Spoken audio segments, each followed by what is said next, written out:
justifiées. On espère les revoir, Inch'Allah, dans un autre événement. On a eu pratiquement, je vais dire 80% de taux de présence, et c'est un record pour moi dans cette période de vacances et de ramadan, etc., etc. Voilà.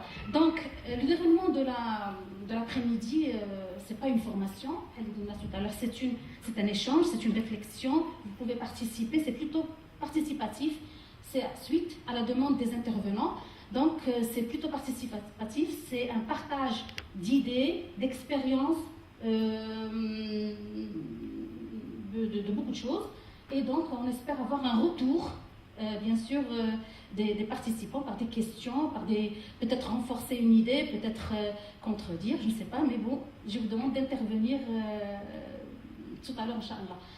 Je crois que j'ai fini. Alors, le déroulement, donc on commence peut-être par un regard, la perception d'un chef d'entreprise, hein, donc il vous donne un peu son avis. Suite à ça, donc les deux intervenants successivement, donc si je prends l'ordre, c'est M. Ibn Ghanem qui va suivre pour rebondir sur des témoignages d'un chef d'entreprise et bien sûr relancer son débat. Il y aura aussi Ibn Ghanem qui va suivre. Et finalement, Maître Eitrami va essayer bien sûr de répondre à vos questions.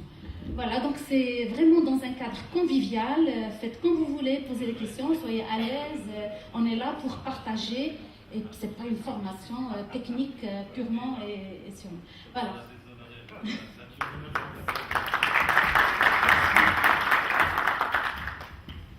Donc, bonjour à vous tous, merci d'être présents. Je prends la relève. Alors donc, l'objectif un peu de ma discussion... Oui. Parce que j'ai promis de rendre le micro.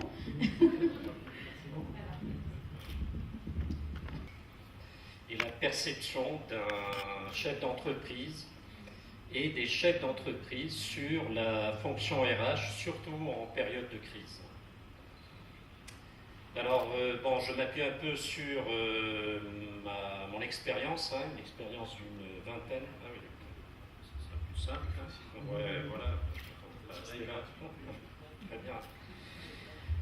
Alors, je m'appuie un peu sur mon expérience personnelle d'une vingtaine d'années où j'ai travaillé dans divers domaines, hein, en tant que pharmacien, dans la recherche, ensuite dans l'imagerie médicale, mais aussi dans la cession et l'acquisition des PME au Maroc et en France. Et en même temps, bien sûr, sur pas mal d'études qui sont faites depuis 2011 par des sociétés qui produisent des logiciels comme IBM, Oracle, etc.,